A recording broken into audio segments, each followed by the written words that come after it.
Buenas noches. Buenas noches a todos los amigos, los hermanos que se van conectando. Vamos a esperar un poquitito más que se conecten, que pueda ver yo acá que hay más de 2 o 3 conectados. Entonces vamos esperando un poquito. Buenas noches a los que se están conectando en esta noche, a los que siempre están ahí presentes. Rosy, bienvenida. Vivi, siempre estamos viendo ahí los que se conectan continuamente. Paulina, Dios las bendiga, gracias por estar ahí escuchando, siempre presentes. Vamos a esperar un poquito más, mientras tanto ir diciendo que estamos saliendo en las radios adheridas son en el caso de que usted no pueda verlo por ahí por el celular. Fíjese por las radios, puede escucharlo por la radio tranquilo mientras hace sus cosas. Las radios son 93.3 Radio Victoria, 92.1 FM Futuro, 97.9 Radio Vida San Bernardo, 96.7 Radio Amistad de Corzuela y 89.3 Radio 3 de Corzuela. Bienvenidos a todos los que se están sumando ahí. Oscar, bendiciones a la familia que siempre están presentes escuchando. Dios los bendiga. Bueno, el pasaje que vamos a compartir hoy está en Juan, capítulo 14, versículo 31. Mientras ahí busca su Biblia, Juan, capítulo 14, versículos 31. Gracias por escuchar, por tomarse el tiempo para escuchar. Gracias por sus comentarios. Leemos todo, nos pone muy felices por ahí leer los comentarios, todo lo que usted publica ahí, lo que escribe. Sabemos que están presentes. Pueden dejar también sus pedidos de oración. Durante la semana estamos orando por eso. Así que no tenga miedo, escriba tranquilo. Estamos para servirle, estamos para orar por ustedes, estamos para bendecirlos. Juan capítulo 14, versículo 31. Si mejor es que tenga ahí la Biblia al lado con alguna virome, algún lápiz, algún papel para anotar las cosas que se van a hablar. Voy a tratar de ser lo más clara posible para no confundirlos. Juan capítulo 14, versículo 31 dice así: Mas para que el mundo conozca que amo al Padre, y como el Padre me mandó, así hago. En esa parte del versículo quiero centrarme, más para que el mundo conozca que amo al Padre, y como el Padre me mandó, así hago. El Señor pronunció estas palabras en un diálogo íntimo que estaba teniendo con sus discípulos. Pero en el capítulo 14, al principio, Jesús le habla a sus discípulos y le habla de 3 promesas. La promesa de dejarles paz, la promesa de un lugar y la promesa de que iba a volver por nosotros. Vamos a leerlo ahí, capítulo 14, los 3 primeros versículos. En el primer versículo dice: No se turbe vuestro corazón, creéis en Dios, creed también en mí. En otras palabras, Jesús les estaba diciendo: tengan paz, que su corazón no se turbe. El mismo capítulo 14, versículo 27, Jesús le dice: la paz os dejo, mi paz os doy. Yo no os la doy como el mundo la da. No se turbe vuestro corazón, ni tenga miedo. Entonces, Jesús estaba prometiéndole a sus discípulos una paz. No se turbe tu corazón, no tenga miedo. Yo te dejo mi paz. Cree en Dios, cree también en mí. Una hermosa promesa de paz que nos sirve y nos ayuda para vivir en reposo. Y esta paz está dada en 3 direcciones. Paz con Dios por medio de Jesucristo. Sabemos que tenemos paz con Dios. Paz con mis semejantes. Tenemos el recurso interno de esa paz para que cada vez que vayamos a algún lugar seamos pacificadores y no beligerantes, para que cada vez que estemos en un lugar o conversemos con alguien, nuestras palabras pronuncien paz, para que nuestras palabras lleven paz, nuestras acciones lleven paz, para no provocar disensiones, divisiones, pleitos. Tenemos ese recurso interno, la paz que Cristo nos dejó. Y paz con Dios, paz con mis semejantes y paz conmigo mismo. Esa paz interna que tengo por medio del sacrificio de Cristo en la cruz, yo sé que mi relación, mi comunión con Dios está subsanada gracias a ese sacrificio hermoso de Cristo en la cruz, y por eso tengo paz en mi corazón. La segunda promesa que Jesús les hace a sus discípulos es de un lugar. Fíjense, capítulo 14, versículo 2 dice: en la casa de mi Padre muchas moradas hay. Si así no fuera, yo os lo hubiera dicho. Voy pues a preparar lugar para vosotros. En la casa de mi Padre hay muchas moradas, les dice Jesús. Si así no fuera, yo se lo hubiera dicho. Y esto me encanta porque Jesús es bien sincero. Él, en otras palabras, les está diciendo: yo no tengo por qué mentirles. Si no hubiese lugar para ustedes, no tengo por qué decirles que hay lugar, que hay morada en la casa de mi Padre. Sin embargo, Él les dice: hay muchas moradas en la casa de mi Padre. Y yo encima voy a preparar lugar para vosotros. Tenemos la promesa de que en el cielo nos espera un lugar. Y por último, la promesa de que Él va a volver por nosotros. Y si me fuere, dice el versículo 3, y os preparare el lugar, vendré otra vez y os tomaré a mí mismo, para que donde yo estoy, vosotros también estéis. 3 promesas que nos dejó Jesús: la paz, la promesa de un lugar y la promesa de que Él va a volver por nosotros. Tenemos en este lapso de tiempo que vivimos en la tierra y hasta el día que nos tengamos que ir, ya sea porque morimos o porque Jesús nos venga a buscar, estas 3 promesas: la de la paz para vivir confiados, descansando en Dios, y las promesas de un lugar y de que Él va a volver por nosotros para vivir esperanzados, esa esperanza de gloria, ¿no? Pero mientras tanto, acá en la tierra, ¿qué hacemos? La pregunta, ¿no?, del millón. ¿Qué hacemos mientras vivimos? ¿Cuál será nuestro propósito? Y ahí quiero centrarme en el versículo 31 del capítulo 14 de Juan. Dice: mas para que el mundo conozca que amo al Padre, y como el Padre me mandó, así hago, dice Jesús. Mas para que el mundo conozca que amo al Padre, y como el Padre me mandó, así hago.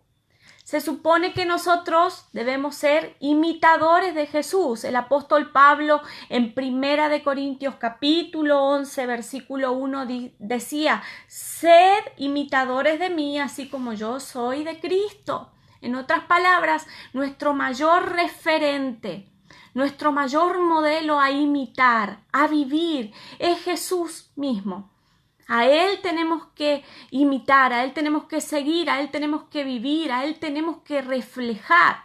Entonces, bajo ese concepto, yo puedo explicar este versículo de esta manera, recordando también que es Jesús el que pronunciaba estas palabras en el versículo 31. Mas para que el mundo conozca que amo al Padre, y como el Padre me mandó, así hago. Eso decía Jesús. Y discúlpenme si repito muchas veces el mismo versículo, pero quiero que te quede grabado en la cabeza. Estas palabras quiero que te queden grabadas para que en tu vida diaria resuenen. Así hago, así hago. Entonces, bajo el concepto de que yo tengo que imitar a Cristo, tengo que vivir a Cristo, yo puedo explicar este versículo de esta manera. Primero, en mis hechos se ve reflejado cuánto amo al Padre y cuánto obedezco al Padre. Jesús dijo: más para que el mundo conozca cuánto amo al Padre, y como el Padre me mandó, así hago. Hago, viene de hechos, de hacer. Entonces, en mis hechos se ve reflejado cuánto amo al Padre y cuánto obedezco al Padre. Eso en primer lugar. En segundo lugar, el mundo conoce de mi amor a Dios y de cuánto obedezco a Dios a través de mis hechos. En otras palabras, el mundo conoce de Dios a través de tus hechos, a través de mis hechos. Las preguntas serían, ¿cuánto amamos a Dios? ¿Cuánto obedecemos a Dios?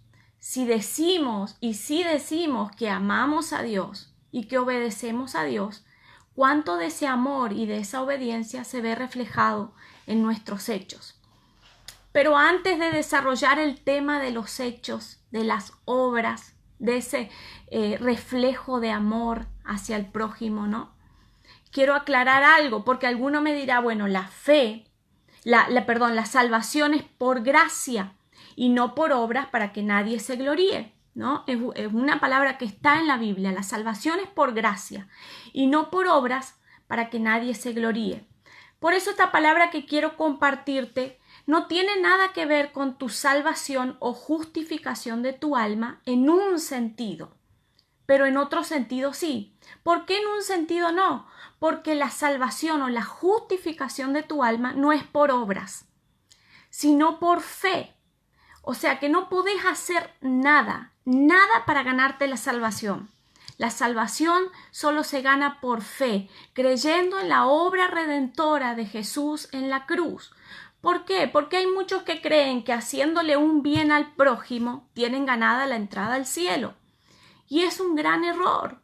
Muchos usan el hecho de beneficiar al prójimo, el hecho de hacer un bien por el otro, como un calmante de conciencia y decir, bueno, yo no creo en Dios, yo no voy, no me congrego, yo no, nada que tenga que ver con iglesia, no, nada con eso, pero yo hago bienes por el prójimo. Bueno, el bien al prójimo no te garantiza tu entrada al cielo. La salvación no es por obras, es por gracia y es por fe. O sea que la única manera de nosotros entrar al cielo, tener entrada al cielo, es por medio de la fe en la obra redentora de Jesús en la cruz, reconociendo a Jesús como nuestro Señor y Salvador, sabiendo que su muerte en la cruz fue para limpiarme, para redimirme de mis pecados y ponerme en amistad nuevamente con Dios. Es por fe. Romanos capítulo 5 versículos 1 y 2 dice, justificados pues por la fe, tenemos paz para con Dios por medio de nuestro Señor Jesucristo, por quien también tenemos entrada por la fe a esta gracia en la cual estamos firmes. La salvación de tu alma, la justificación de tu alma es por fe.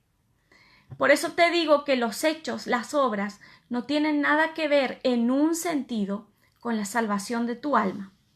Pero en otro sentido sí. Santiago capítulo 2, versículo 17 dice, así también la fe, si no tiene obras, es muerta en sí misma. Santiago capítulo 2. Y Santiago capítulo 2 versículos 21 y 22 dice, ¿no fue justificado por las obras Abraham, nuestro padre, cuando ofreció a su hijo Isaac sobre el altar? ¿No ves que la fe actuó juntamente con sus obras y que la fe se perfeccionó por las obras? Pero el versículo 17 es el que más me gusta y el que siempre tengo presente. Así también la fe, si no tiene obras, es muerta en sí misma. Entonces, si vos decís que sos una persona que fue salva, que cree en Jesús, que cree en la obra redentora de Jesús en la cruz, que tiene a Jesús como Señor y Salvador, quiere decir que hay fe en tu interior, hay fe en tu corazón. Y esa fe necesariamente tiene que manifestarse en obras, porque la fe sin obras es muerta en sí misma. Siempre hay algo que le decimos a los chicos, no mates tu fe sin obras, sin hacer obras. Si no hacemos obras, terminamos matando esa fe que tenemos internamente. La fe, como la misericordia, como la compasión, es activa, tiene que manifestarse, tiene que darse a conocer a través de nuestras obras. Así que quiero que prestes atención a esto. Una cosa es ser visto como justo, ser declarado como justo por Dios. Y otra muy distinta es mostrarse justo, darse a conocer como justo, actuar como una persona justificada. El cristiano es declarado justo por fe, porque la justificación es por fe para que sea por gracia. Pero si realmente conoció a Cristo, si realmente vive a Cristo, eso se va a manifestar en obras.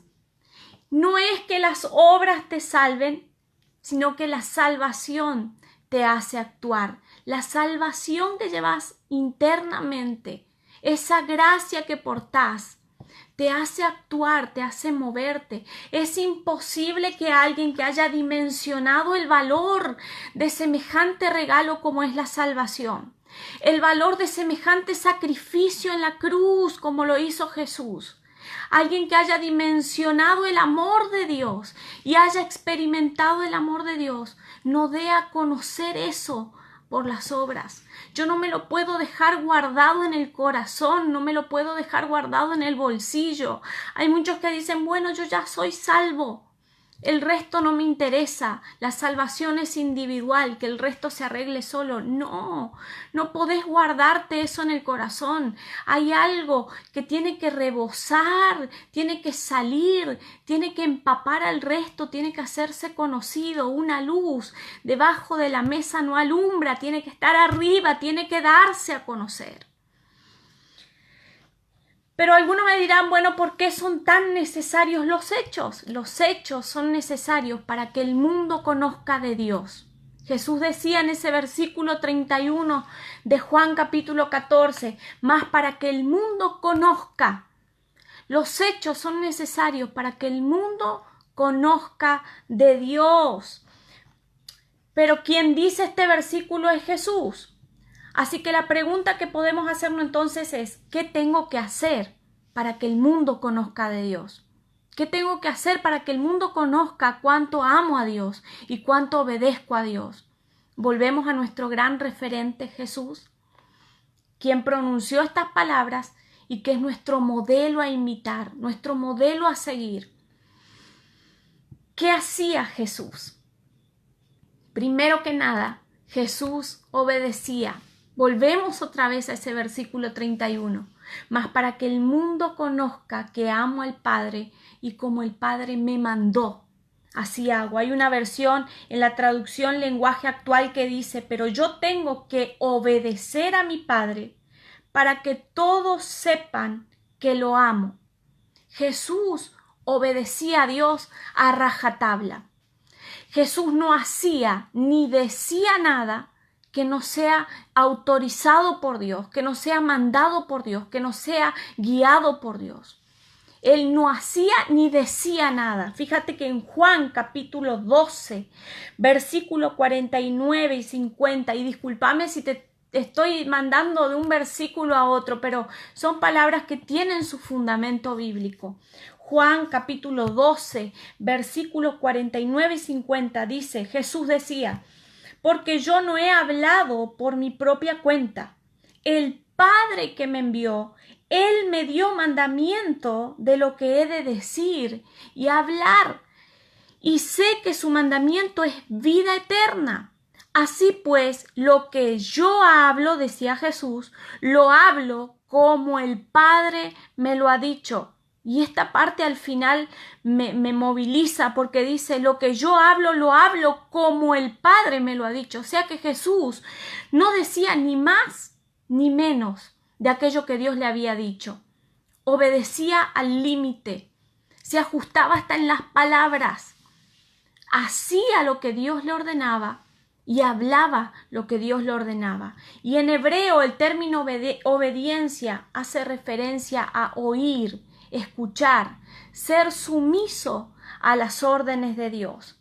Claro, pero para poder obedecer las órdenes de Dios, para poder oír las órdenes de Dios, es necesario pasar tiempo con Él, tener intimidad con Dios. ¿Cómo yo conozco lo que Dios quiere decirme? ¿Cómo yo sé cuál es la voluntad de Dios para mi vida? ¿Cómo yo sé qué es lo que Dios quiere que yo haga o que yo diga?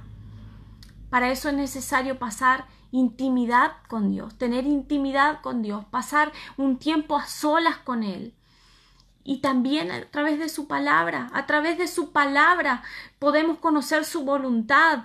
Las palabras de Dios que están en la Biblia nos guían, nos dan dirección, nos indican qué hacer, qué decir frente a determinadas situaciones. Es el manual de vida. Pero claro, si no lo conocemos, si no lo leemos, vamos a seguir buscando consejos en otros lados. Y así también nos va. Pero Jesús era obediente a la voz de Dios. Él no hacía nada ni decía nada que Dios no se lo haya ordenado. Él pasaba horas en su monte orando, pidiendo revelación de Dios, pidiendo guía de Dios. Incluso antes de elegir a sus discípulos, pasó horas en su monte orando toda la noche para que Dios lo guíe, para ver a quiénes tenía que elegir. Y después eligió a sus discípulos. Él pasaba horas en intimidad con Dios. Y él obedecía lo que Dios en intimidad le decía que tenía que hacer y le decía que tenía que hablar. Fue tan obediente Jesús que su obediencia lo llevó a la cruz. Y es que necesariamente obedecer a Dios nos lleva a la cruz. Nos lleva a morir a nuestros deseos, morir a nuestros impulsos, morir a nuestros sueños, a nuestras buenas intenciones por ahí y ajustarnos a la voluntad de Dios. Es difícil aceptar la voluntad de Dios. Implica tener que matar muchas cosas nuestras. El apóstol Pablo decía, ya no vivo yo, Cristo vive en mí. Y si Cristo vive en mí, mucho de mí ya tiene que morir. Tengo que terminar de matar todas esas cosas que me impiden hacer la voluntad de Dios, que me impiden obedecer a Dios a rajatabla, al límite.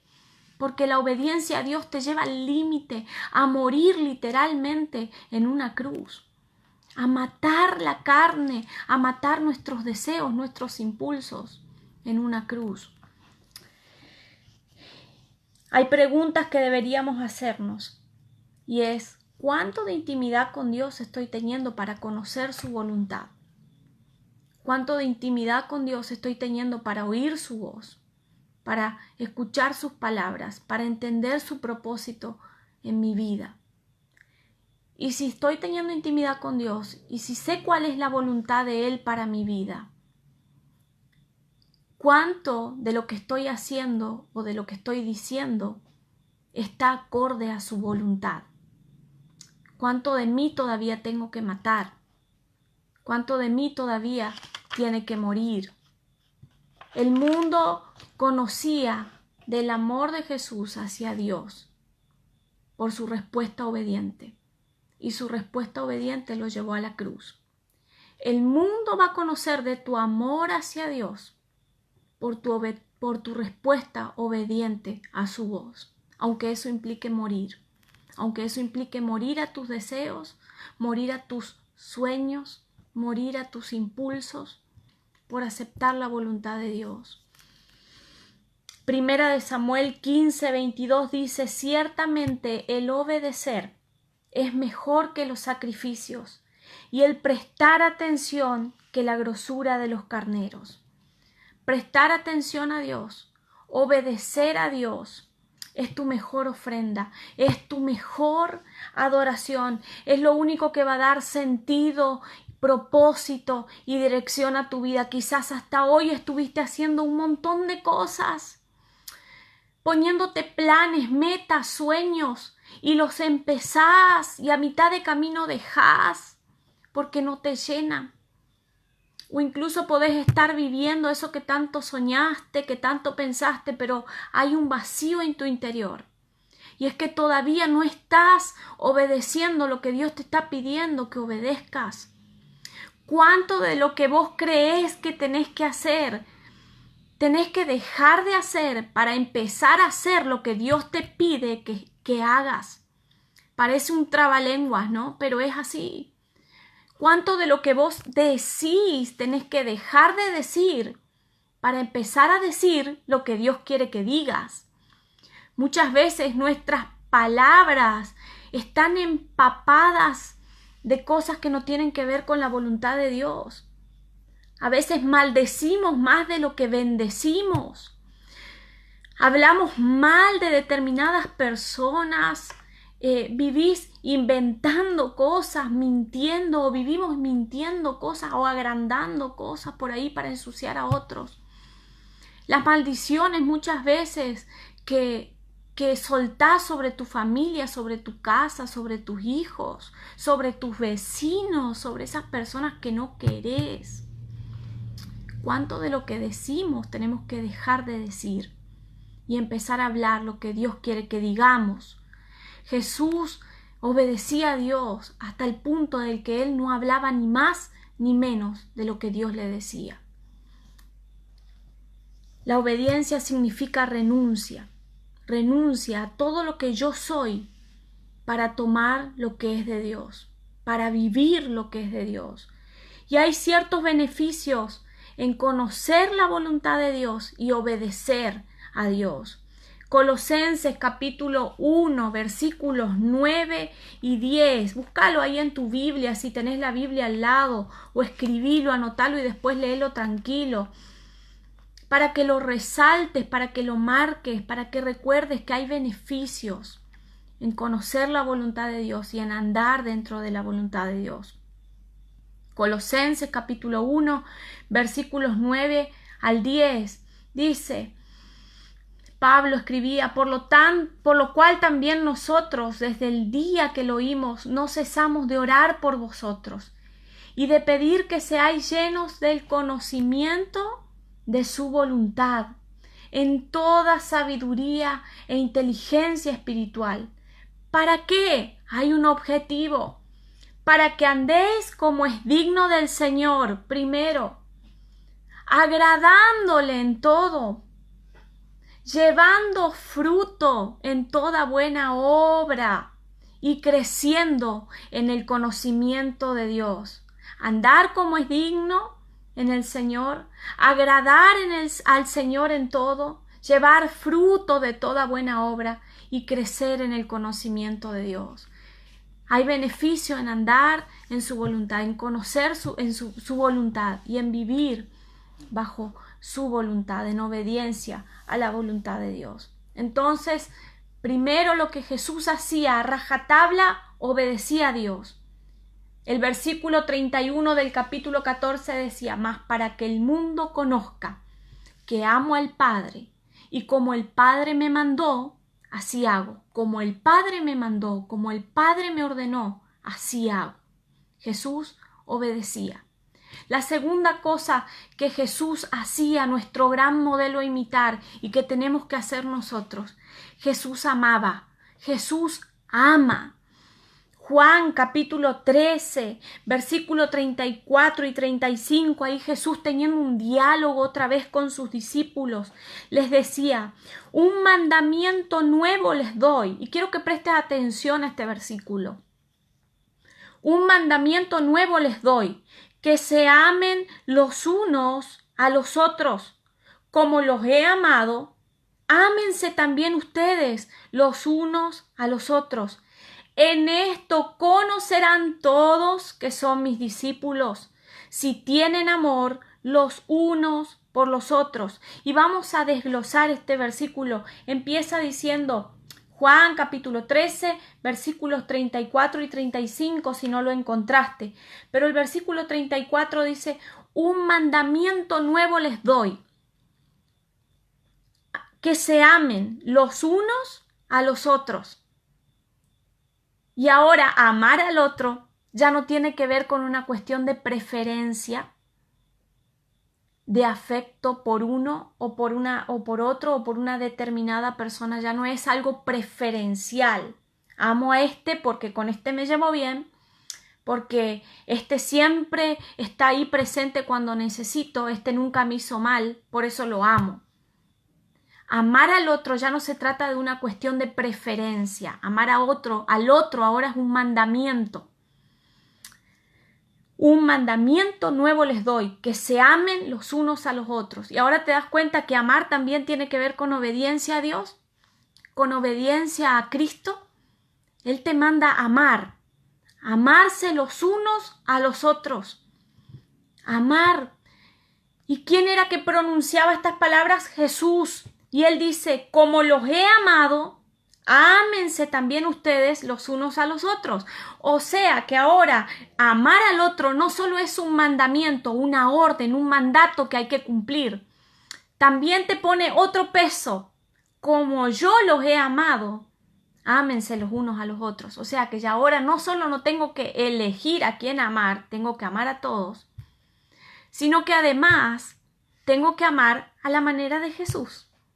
Como yo los he amado, ámense también ustedes. ¿Y cómo amaba Jesús? El amor de Jesús fue sacrificial. Jesús se sacrificó por nosotros. El amor de Jesús era constante, era espontáneo, era confrontativo. El amor de Jesús te confrontaba, te ubicaba ahí en tu situación. Él revelaba la situación en la que estabas viviendo, no para condenarte, sino para amarte, para restaurarte, para levantarte y para darte nueva vida. Ese era el amor de Jesús y es el amor que tenemos que imitar, el amor que tenemos que seguir, el amor que tenemos que tener. Yo sé que cuesta, me cuesta a mí, yo sé que esta palabra primero es para mí. Me cuesta a mí encontrar y decir, bueno, voy a amar a esta persona a pesar de todo lo que me hace, a pesar de todo lo que me dice, a pesar de todo lo que habla por ahí, amarla, bendecirla, amarla a la manera de Jesús. Amar es un mandamiento que también tiene la forma de Jesús. Amar a la manera de Jesús. Y ese amor, en el versículo 35 dice, en esto conocerán todos que son mis discípulos, si tienen amor los unos por los otros. ¿Cómo van a conocer todos que somos seguidores de Jesús? Obedeciendo a Dios y amando. Y ese amor que yo tengo dentro, así como tengo esa fe que fue puesta por Dios, también tengo amor puesto en el interior que tiene que darse a conocer. Ese amor tiene que manifestarse. Primeramente se tiene que manifestar en el cuerpo mismo de Cristo. Estas palabras Jesús las estaba pronunciando a sus discípulos y le estaba diciendo, como yo los he amado a ustedes, ámense entre ustedes los unos a los otros. Primeramente ese amor tiene que manifestarse en el cuerpo de Cristo, entre hermanos. ¿Cuántas veces estás hablando mal de las demás congregaciones, de los demás pastores, de los miembros de las otras congregaciones? Y si entre nosotros nos estamos tirando tierra, si entre nosotros no nos amamos, ¿cómo va a conocer el mundo que nosotros somos seguidores de Jesús? Amémonos unos a otros y empecemos a practicar ese amor. Y una forma de practicarlo es dejar de hablar mal del otro hermano, de aquel que forma parte del cuerpo de Cristo. Somos un mismo cuerpo, manejado por esa cabeza hermosa que es Jesús. Cada uno puesto en un lugar específico para tener una función específica, para dar a conocer a Jesús con los dones, los talentos, los ministerios, la sabiduría multiforme de Dios en este cuerpo hermoso de Cristo. Hay que aprender a entender eso, a respetar al otro, a respetar que somos parte de un mismo cuerpo. Estos días hablábamos con uno de los chicos, de los jóvenes, mientras hacíamos este trabajo que hacemos los jueves, y decíamos, tenemos que entender eso, de que todos nos necesitamos, todos somos hermanos y todos formamos parte de un mismo cuerpo. Yo necesito del otro, el otro necesita de mí. Yo tengo algo que el otro no tiene, el otro tiene algo que yo no tengo. Y entre todos nos complementamos y formamos este cuerpo perfectamente amalgamado, unido por las coyunturas para dar a conocer a Cristo. Y es algo que tenemos que aprender, dejar de usar el púlpito, la pantalla ahora, las prédicas, para decir lo que el otro tiene mal y empezar a hacer luz y mostrar que hay unidad en el cuerpo de Cristo, de que hay amor en el cuerpo de Cristo, de que tanto los ancianos con su sabiduría tienen algo que aportarnos, los jóvenes con todo el conocimiento de la actualización ahí en los medios audiovisuales, en las redes sociales, tienen algo que aportarnos. Los niños, en ellos se perfecciona la alabanza, dice la Biblia, en la boca de los niños se perfecciona la alabanza. Todos formamos parte de este cuerpo, desde el más pequeño al más anciano, y todos tenemos algo que aportar. Hay que entender eso de una vez por todas y romper con esa estructura de año, con esa mentalidad de año que creó divisiones en la iglesia, que impiden que reflejemos a Cristo tal y como es. Como yo los he amado, decía Jesús.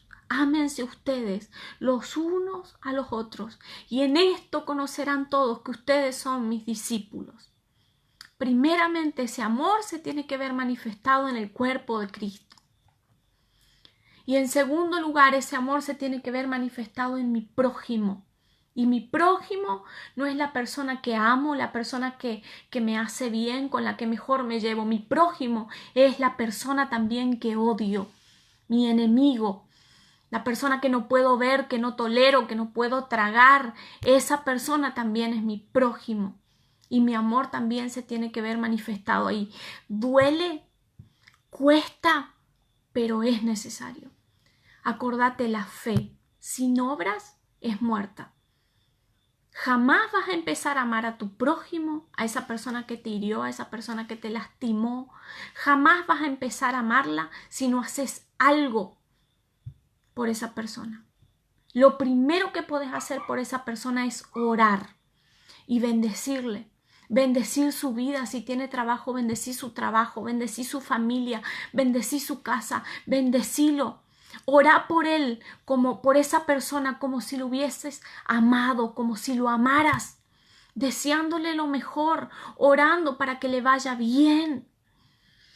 Mateo capítulo 5, versículos 43 y 44 dice, ustedes, Jesús decía, ustedes han oído que fue dicho, amarás a tu prójimo y aborrecerás a tu enemigo. Pero yo les digo, amen a sus enemigos y oren por los que les persiguen. Romanos capítulo 12, versículo 20 al 21 dice, más bien si tu enemigo tiene hambre, dale de comer, y si tiene sed, dale de beber, pues haciendo esto, carbones encendidos amontonará sobre su cabeza. No seas vencido por el mal, sino vence el mal con el bien. Cuando dice la Biblia, carbones encendidos amontonará sobre su cabeza, cada vez que vos hagas algo por tu prójimo, por tu enemigo, vas a hacer que le arda la cara de vergüenza. Pero tenés que amarlo y manifestar ese amor. El amor de Cristo en nosotros tiene que verse expresado a través de nuestros hechos. El versículo que leíamos recién decía, si tu enemigo tiene hambre, dale de comer. Si tiene frío, abrigalo. Si tiene sed, dale de beber. Dale, hacé. Ese amor de Cristo se tiene que ver manifestado. La compasión, el amor, la misericordia tienen que ser activos, tienen que darse a conocer. El amor de brazos cruzados no sirve. Jesús no amó de brazos cruzados, Él hacía. Si Jesús hubiese tenido los brazos cruzados, vos y yo hoy no estaríamos acá. Vos y yo hoy no hubiésemos conocido de su amor. Si Jesús se hubiese quedado de brazos cruzados, ¿qué sería de nosotros hoy? ¡Ay de nosotros! Hay un amor que tenés que manifestar, una gracia dentro de tu vida que tenés que dar a conocer. Yo te desafío esta semana a hacer algo por la persona que te lastimó, por esa persona que siempre habla mal de vos, por el vecino que prende fuego cada vez que colgas la ropa. Hacer algo, a beneficiarlo, hacer un beneficio, hacer un bien, a orar primeramente por esa persona y bendecirle, y hacer algo. Si sabes que está pasando necesidad económica, llévale algo de comer. Si sabes que está pasando, no tiene ropa, si lo ves por ahí con alguna ropa media rotita o lo ves siempre con la misma ropa, llévale un abrigo. De lo poco que tengas, quizás voy a decir, bueno, yo no tengo lo suficiente para darle. Lo poco que puedas hacer para bendecirlo. Pasar por el frente de la casa y decirle vecino o lo que sea, la persona que sea, decirle, te bendigo, te amo en el Señor. Hacer algo para manifestar ese amor y romper con eso que te tiene preso, que te tiene atado tanto tiempo. A veces el mayor acto de perdón conlleva una obra de caridad, una obra de bien. Sorprendelo a él esta semana, sorprende a esa persona esta semana y vas a ver que el Espíritu Santo va a hacer algo en tu vida y en la vida de esa persona que jamás te vas a arrepentir. Yo oro por tu vida en esta noche para que tomes el coraje, el impulso de bendecir, no solo a tu amigo, sino también a tu enemigo. Vamos a orar en esta noche. Gracias a todos los que estuvieron presentes desde el principio, a los que se fueron conectando y esperaron hasta el final. Gracias, muchas gracias. Eso habla mucho de su corazón, de su búsqueda de Dios. Disculpen si por ahí se hizo muy largo, pero Dios premia cuando uno dedica tiempo para Dios. Gracias, gracias. Es una forma de valorar también nuestro esfuerzo cuando preparamos un mensaje y por ahí venimos acá nerviosos y tratamos de dar el mensaje conforme a lo orado, a lo buscado por Dios. Y es difícil, pero gracias. A veces uno está cansado, a veces enfermo, a veces durante la semana o justo los días en los que uno tiene que predicar vive situaciones difíciles, parece que a propósito. Y se hace difícil estar presente acá justo a la misma hora, el mismo día, para dar la palabra de Dios. Oren por nuestras vidas y gracias por quedarse ahí hasta el último. Oro por ustedes y los bendigo, y que Dios cumpla en ustedes su voluntad, sobre todas las cosas, su voluntad. Señor Jesús, yo te doy gracias por darme la oportunidad de predicar la palabra esta noche, que primeramente es para mí, Señor, que me confronta a mí. Pero sé también, Señor, que confronta a mis hermanos. Y la confrontación, Señor, en nuestras vidas es necesaria. Porque si toda la vida nos palmean la espalda, jamás vamos a crecer en el conocimiento de Cristo, jamás vamos a crecer en el conocimiento de Dios. Gracias por tu palabra que nos confronta, nos penetra. Esa palabra duele y el Espíritu Santo nos confronta de tal manera que necesariamente tenemos que cambiar de actitud. Pero sabemos que viene de Dios, porque así como viene la confrontación, viene la convicción de que si lo hago, todo va a ir bien, de que si lo hago, la guía, la protección de Dios, la bendición de Dios va a ser sobre mi vida, sobre mi casa, sobre mi familia. Yo bendigo a cada uno de los que está conectado en esta noche, bendigo a los que escucharon por la radio en esta noche, a los que se tomaron el tiempo para escucharlos, bendigo, Señor.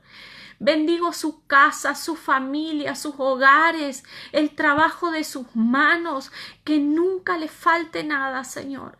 Pero sobre todas las cosas, que jamás pierdan la sensibilidad a la voz de Dios. Aquellos que todavía no pueden entender o conocer tu voluntad, Señor, pone sensibilidad en sus corazones, abrí sus oídos espirituales para que puedan escucharte y seguirte y obedecerte. Por aquellos que no pueden perdonar, Señor, que están ahí viviendo situaciones de odio, de bronca, de rencor, de raíces de amargura. Espíritu Santo de Dios, ministra esos corazones en esta noche, sanando esas heridas. e impulsalos para hacer obras de bien, de bendición, e impulsalos a orar por quienes los persiguen, por quienes los calumnian, por quienes les hacen mal. Y que tu gloria, Señor, sea manifiesta en esas situaciones. Que tu nombre, Señor, sea glorificado en cada una de esas vidas, en cada una de esas situaciones. En el nombre poderoso de Jesús. Confiamos, Dios, y descansamos en tus palabras, en tus promesas. Gracias, gracias, gracias, Jesús. Gracias, papá, en el nombre de Jesús, por tu misericordia, por tu amor y por tu fidelidad para con nosotros. En el nombre de Jesús. Amén y amén. Gracias por conectarte. Nos vemos el miércoles 20-30 horas y sábados y domingo 20-30 horas también. Déjanos tu comentario, compartí el video si crees que es necesario. Y también si tenés alguna petición, déjala ahí y vamos a estar orando por vos. Dios te bendiga.